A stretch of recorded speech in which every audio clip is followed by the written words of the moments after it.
Subscribe now and press the bell icon. Never miss an update. Hello students, welcome to SSC English series. और इस series के अंदर हम लोग discuss करेंगे नियर अबाउट 15 चैप्टर्स जो कि एसएससी के लिए इंपॉर्टेंट है। और हर चैप्टर से उन क्वेश्चंस को पिक करेंगे जो last two last year continuously आपके एग्जाम्स में आए हैं। तो चलिए स्टार्ट करते हैं आज की वीडियो स्टार्ट करने से पहले I am going to tell you that अगर आपने अभी तक हमारे चैनल को सब्सक्राइब नहीं किया तो प्लीज़ कर लें, क्योंकि आगे की सभी वीडियोस और अपडेट्स आपको तभी मिल पाएंगी अगर आप हमारे सब्सक्राइबर हैं और घर बैठकर आप तैयारी कर सकते हैं हमारे साथ। तो let's begin this video. Come to the question number 1। The new taxation rates announced by the government are bound to effect the export sector. Students, आपको बता दूं मैं, ये क्वेश्चन है, इसमें से आपको एरर फाइंड आउट करना है। क्वेश्चंस को 4 पार्ट्स के अंदर डिवाइड कर दिया गया है, आपको इसके एरर फाइंड आउट करने हैं। कहीं पर एरर नहीं है तो आप नो एरर के ऑप्शन भी दे सकते हैं।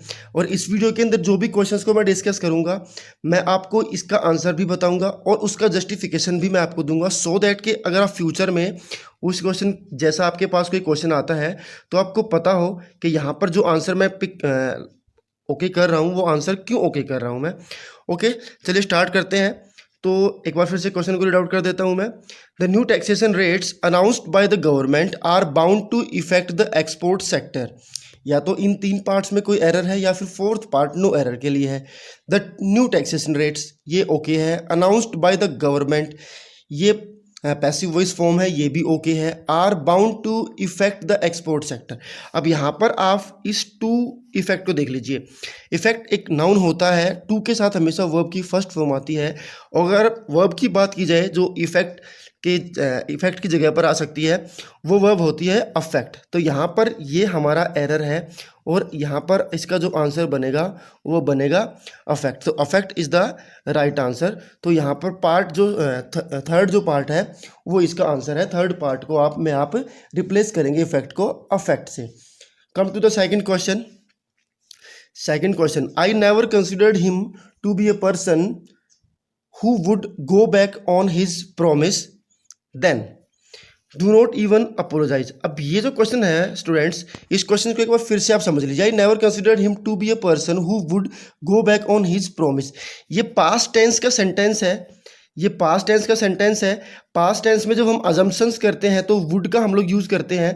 और मैंने अपनी पिछली वीडियो के अंदर बताया था, जब एक सेंटेंस को 2 अलग अलग क्लॉजेस के अंदर डिवाइड करते हैं, अगर एंड से हम लोगों ने बाइफर्केशन किया है, मीन्स के डिवीजन किया है, तो उस कंडीशन में हम लोग क्या करेंगे, वहाँ पर पैरेलल थ्योरी काम करती है। मीन्स के उससे पहले जिस टेंस में आपने सेंटेंस को बनाया है, देन नेक्स्ट जो आपका क्लोज होगा वहाँ पर भी आपको वो रूल फॉलो करना पड़ेगा।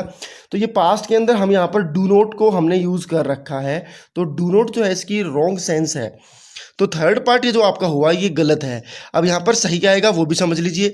जब हम इसको पैरेलल करेंगे तो अजम्पशन हम लोग कर रहे हैं। अगर अजम्पशन के लिए हमने फर्स्ट क्लॉज के अंदर वुड को यूज़ किया है, देन सेकंड क्लॉज के अंदर भी हम लोग यहाँ पर वुड को ही यूज़ करेंगे और डू नोट की जगह पर हम लोग इस यूज़ करेंगे वुड नोट। तो would not is your right answer और थर्ड पार्ट आपका जो है वो एरर है।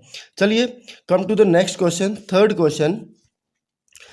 क्वेश्चन क्या कहता है friends, females are not appointed in our college, no error. Okay, तो फीमेल्स आर नॉट अपॉइंटेड। अब अपॉइंटेड का मतलब क्या होता है वो आप समझ लीजिए। अपॉइंट का मतलब होता है आपको नौकरी पर रख लिया गया है और आपको एक पर्टिकुलर जब पोस्ट दी जाती है, उस पर्टिकुलर पोस्ट को देने के प्रोसेस को आप अपॉइंटमेंट कहते हैं। फॉर एग्जांपल, मैंने किसी कंपनी में जॉब के लिए इंटरव्यू दिया, उन्होंने मुझे हायर कर लिया। लेटर ऑन जब मैं वहाँ पर जाता हूँ काम स्टार्ट करने के लिए, तो पर्टिकुलरली मुझे कोई ना कोई पोस्ट वहाँ पर देंगे। जो पोस्ट मुझे वो सौंप देंगे, दैट इज़ अपॉइंटमेंट। अगर आप किसी को जॉब पे रखते हैं उसको अपॉइंटमेंट नहीं कहते, उसको एम्प्लॉयड कहते हैं, उसको एम्प्लॉय करना कहते हैं। तो आपका जो सेकंड पार्ट है आर नॉट एम्प्लॉयड, ये आपका रॉन्ग पार्ट है, मीन्स कि ये एरर है। तो इसकी जगह पर क्या आएगा वो भी समझ लीजिए। अपॉइंटेड की जगह पर आएगा एम्प्लॉयड। तो एम्प्लॉयड से आप इसको रिप्लेस करेंगे, बट आपको आंसर सिर्फ इतना बताना है यहाँ पर कि कौन सा पार्ट गलत है।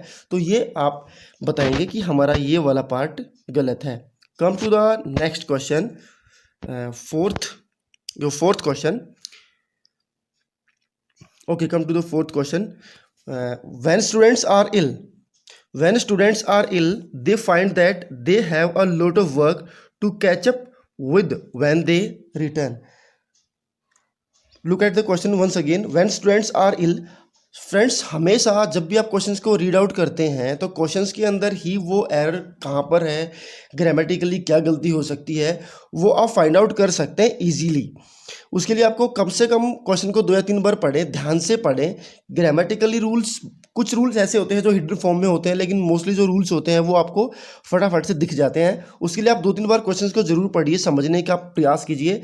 जब आप समझते हैं तो आंसर आपके सामने निकल करके आता है। चलिए, when the students are ill, जब बच्चे बीमार होते हैं, they find that they have a lot of work to catch up with when they return, जब वो वापस आते हैं तो रिटर्न का मतलब यहाँ पर वापस आते हैं तो उनके पास काम होता है। बीमारी से इंसान वापस नहीं आता है फ्रेंड्स, बीमारी से इंसान ठीक होता है। और ठीक होने को हम लोग क्या कहते हैं? ठीक होने के लिए रिटर्न वर्ड यूज़ नहीं होता है, ठीक होने के लिए हम लोग क्या वर्ड यूज़ करते हैं? रिकवर। तो जब वो रिकवर होते हैं तब उनको लगता है कि अब हमारे पास बहुत सारा काम है। तो आपका जो पार्ट थर्ड है वो आपका रॉन्ग पार्ट है, मीन्स कि वो एरर है। और रिटर्न की जगह पर आप यहाँ पर इसको रिप्लेस करेंगे रिकवर से, यानी कि बीमारी से ठीक होना। तो बीमारी से ठीक होने के सेंस में यहाँ पर रिटर्न को यूज़ किया गया, दैट इज़ वाई आपका रॉन्ग है। चलिए, come to the fifth question. Fifth question क्या कहता है? The fireman wore inflammable clothing for protection, या नो एरर। फायरमैन ने पहने हुए हैं, वो सही है, पास्ट फॉर्म है। इनफ्लेमेबल, इनफ्लेमेबल का मतलब क्या होता है? इनफ्लेमेबल का मतलब होता है जो इजीली फायर को कैच कर लेती है, जो आसानी से आग को कैच कर लेती है। तो फायरमैन जो होते हैं, फायर ब्रिगेड के जो एम्प्लॉय होते हैं, वो कहीं पर आग बुझाने के लिए जाते हैं। तो फ्रेंड्स ऐसे कपड़े तो वो पहनकर जाएंगे नहीं जो फटाफट से आग को पकड़ेंगे। तो प्रोटेक्शन के लिए तो ऐसी चीज़ पहनेंगे जो आग को नहीं कैच करेगी। और जो चीज़ आग को नहीं कैच करती उसको इनफ्लेमेबल नहीं कहते, उसको हम लोग क्या बोलते हैं? Non flammable. इसलिए इनफ्लेमेबल को हम रिप्लेस कर देंगे किस चीज़ से? नॉन फ्लेमेबल से। तो ये आपका रॉन्ग पोर्शन है। तो इनफ्लेमेबल आपका यहाँ पर रॉन्ग पोर्शन है, मीन्स के सेकंड पोर्शन आपका जो है ये रॉन्ग है, यहाँ पर आएगा नॉन फ्लेमेबल। एक्सप्लेनेशन मैं आपको इसलिए दे रहा हूँ students, so that in future अगर आपको ऐसा कोई क्वेश्चन मिलता है, यही वाला वर्ड अगर किसी और क्वेश्चन में रिप्लेस होकर के आता है, तो वहाँ पर भी आप इसको अच्छे से कैरी आउट कर सकें। That is Y I am giving you justification of each and every question, so that आप इसको क्रैक कर सके। Now question number 6। Okay, the well-known pianist had to practice for several hours a day even after he rose to fame. एक बार फिर से question को पढ़ लेते हैं। The well known pianist had to practice. अब यहाँ पर हमारी पकड़ में एरर आ चुका है सेकंड पार्ट में। ये वाला जो प्रैक्टिस इन्होंने यूज़ किया है वर्ड, ये वाले प्रैक्टिस का मतलब तो अभ्यास होता है।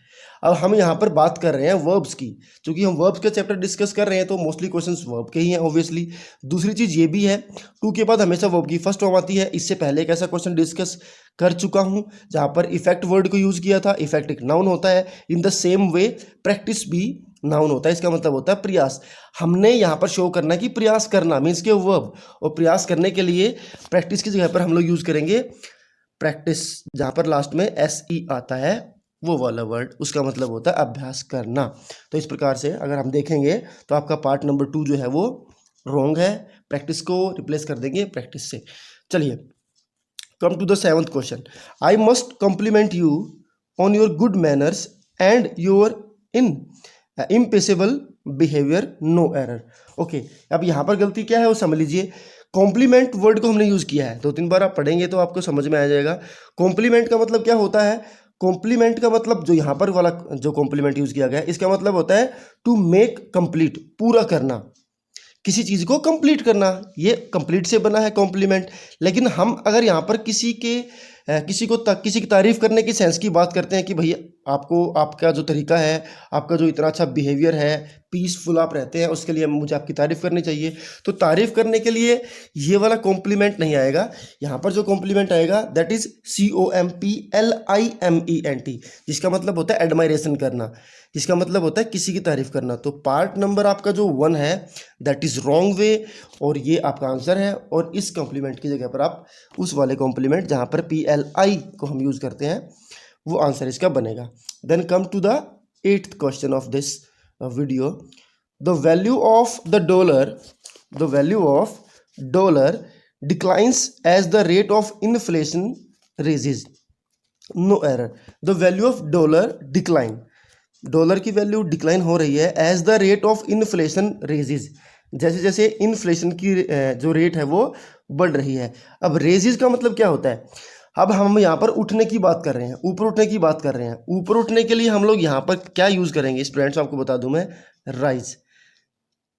राइज का मतलब होता है कोई चीज़ जब नीचे से ऊपर जाती है। अगर हम रेज की बात करें तो रेज का मतलब होता है move something to a higher level, किसी चीज़ को ऊपर की तरफ लेके जाना फिजिकली, दैट इज रेज, मतलब उठाना। हम बात कर रहे हैं जैसे जैसे इन्फ्लेशन ऊपर जा रहा है, वैल्यू ऑफ डॉलर जो है वो गिरती है, तो ये तो फिजिकली कोई चीज़ ऊपर लेकर के नहीं गए हम लोग, तो यहाँ पर रेज की जगह पर क्या आएगा? राइज। यहाँ पर हम लोग यूज़ करेंगे राइज। चलिए come to the 9th question. I will send my servant but I can't या can not ensure that he will reach there in time. I will send my servant but I can not ensure that he will reach there in time. इन तीन में से कोई error है या फिर कोई एरर नहीं है? अब यहाँ पर समझ लीजिए, इसने क्या बोला, मैंने अपने सर्वेंट को भेजूंगा but I can not ensure, लेकिन मुझे इस बात की श्योरिटी नहीं है। अब जब श्योरिटी नहीं होती है उसके लिए इनश्योर वर्ड यूज़ नहीं किया जाता, ये वर्ब यूज़ नहीं की जाती। यहाँ पर जो वर्ब आएगी वो क्या होगी? अश्योर।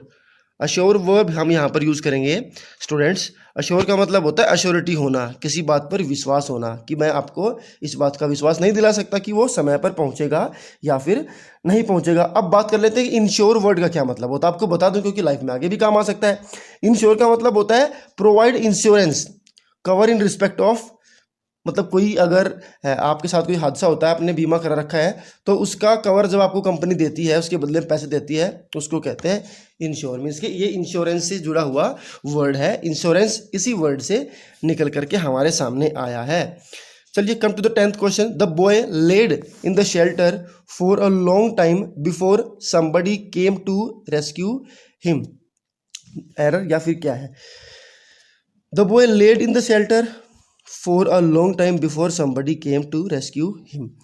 तो हम यहाँ पर क्या करेंगे? रिप्लेस करेंगे लेड को ले से। यहाँ पर जो लेड वर्ड है इसको रिप्लेस कर देंगे ले से। अब इनमें क्या होता है वो समझ लीजिए आप। ये जो वर्ब होती है, दो वर्ब एक जैसी होती हैं।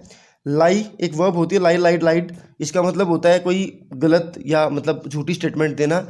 एक होती है ले लेड लेड, ये वर्ब होती है। बेसिकली ये जो वर्ब है, इस वर्ब की तीनों फॉर्म्स के ना अलग अलग तरीके से मीनिंग लिए जाते हैं। जैसे कि फर्स्ट फॉर्म के लिए हम लोग सेक्रीफाइस के लिए यूज़ करते हैं, सेकंड फॉर्म के लिए हॉरिजॉन्टल पोजीशन की बात कर लेते हैं, हैन जो लेड जो फॉर्म होती है ये वाली फॉर्म, इसको हम यूज़ कर लेते हैं अमूमन जब कोई मुर्गी अंडे देती है उस सेंस में। तो यहाँ पर इसको हम रिप्लेस कर देंगे किस चीज़ से? इस लेड को हटा देंगे और यहाँ पर हम लोग यूज़ करेंगे ले, LAY, जो कि इसकी फर्स्ट फॉर्म है। Okay, come to the next question. Scenes from the film had to be censored before it was released, या फिर यहाँ पर कोई एरर नहीं है। तो चलिए समझ लीजिए इसको हम क्या करेंगे, इसके अंदर हम सेंसर्ड को रिप्लेस कर देंगे। सेंसर्ड वर्ड को यहाँ पे हम लोग रिप्लेस कर देंगे। क्यों करेंगे वो भी समझ लीजिए।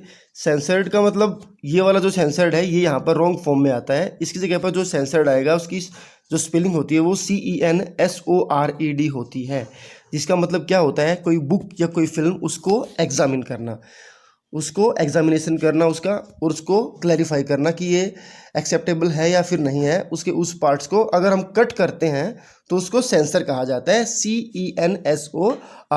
लेकिन ये वाला जो सेंसर्ड है इसका मतलब भी समझ लीजिए, इसका मतलब होता है डिसअप्रूवल, किसी की निंदा करना। ठीक है, ये वाला सेंसर का मतलब होता है किसी की निंदा करना। और यहाँ पर फिल्म्स के लिए जो सेंसर्ड होता है वो CENSOR होता है। तो ये वाला पार्ट आपका गलत है, दैट इज जो second part is wrong. Come to the 12th question. I would appreciate if readers would write to me about how they meditate. Error या फिर इन तीनों में से या फिर कोई एरर नहीं है। This is 12th question. तो यहाँ पर क्या करेंगे? I would appreciate if readers would write to me. तो यहाँ पर हम लोग जो वुड है उसकी यहाँ पर ज़रूरत ही नहीं है, तो अपने वुड को हम लोग यहाँ से क्या कर देंगे? रिप्लेस कर देंगे I appreciate if readers would write to me about how they meditate. क्योंकि फर्स्ट पार्ट में हमने अजम्पशन की ज़रूरत नहीं है, इसलिए फिर हमने सेकंड पार्ट में अजम्पशन किया है, तो वहाँ पर हमने वुड का यूज़ कर लिया है, इसलिए फर्स्ट पार्ट में वुड की ज़रूरत नहीं है और इसको हम हटा देंगे यहाँ से। Come to the 13th question students, the doctor advised mister Murugan that because of his severe cramps, severe का मतलब होता है बहुत ज़्यादा गंभीर बीमारी, ये आप वर्ड याद कर लीजिए, कई बार डॉक्टर्स यूज़ करते हैं कि वो सेवियर डिजीज़ है, मतलब कोई जानलेवा कोई गंभीर बीमारी है, तो because of his severe cramps he should lie in the bed for a few days. तो ये सेंटेंस ग्रामेटिकली ओके है। The doctor advise mister Murugan, doctor ने मिस्टर मुरुगन को एडवाइस किया कि आपको गंभीर बीमारी है तो आपको कुछ दिनों तक बेड में जो है लेटना चाहिए, तो यहाँ पर ये सही है। तो यहाँ पर आपका जो आंसर बनेगा that is fourth option, no error, means कि यहाँ पर कोई एरर नहीं है। चलिए come to the 14th question, I don't want to lose it, no error, मैं इसे लूज़ करना नहीं चाहता। अब लूज़ यहाँ पर जो लूज़ यूज़ किया है इसको हम लोग क्या करेंगे, इसको हम लोग रिप्लेस कर देंगे LOSE। LOSE का मतलब क्या होता है स्टूडेंट्स, LOSE का मतलब होता है किसी चीज़ को खो देना, मतलब अगर आप कहना चाह रहे हो कि मैं इसे खोना नहीं चाहता तो फिर LOOSE वहाँ पर यूज़ नहीं होगा। LOOSE का मतलब होता है कोई चीज़ ढीली, ये लूज़ है, ये पैंट मुझे लूज़ है, ये शर्ट मुझे लूज़ है, सुना होगा आपने, ये वो वाला लूज़ है, तो ये यहाँ पर यूज़ नहीं होगा। यहाँ पर जो लूज़ की जगह पर जो वर्ड आएगा लॉस, LOSE, जिसका मतलब होता है खोना, किसी चीज़ को अपने पास से हटा देना, मीन्स कि ये अब मेरे पास नहीं रहेगी उस सेंस में, तो इसको हम रिप्लेस करेंगे और आपका जो थर्ड पार्ट है वो रॉन्ग पार्ट है, उसकी जगह पर लॉस वर्ड हम लोग यूज़ करेंगे। Come to the 15th question,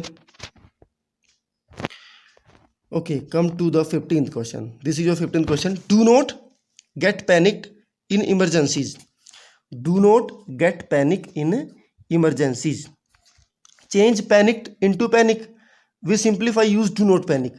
जब हम किसी को कहना चाह रहे हैं कि हमें पैनिक नहीं होना है तो हम डू नॉट पैनिक का यूज़ करते हैं, जैसे कि वी डू नॉट पैनिक, ठीक है, इस सेंस में।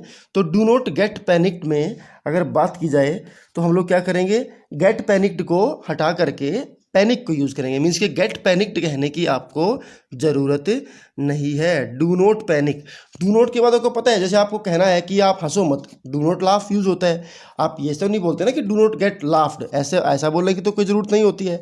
तो जब आप डायरेक्टली किसी काम को कह रहे हैं किसी इंसान को कि आपको वहाँ नहीं जाना है, डू नॉट गो देयर, तो डू नॉट के जस्ट बाद जो है आप उस काम को ही यूज़ करेंगे जो आपने बोलना है, मीन्स कि अगर आप कहना चाह रहे हो कि पैनिक नहीं होना है तो वहाँ पर गेट की आपको कहने की ज़रूरत नहीं है।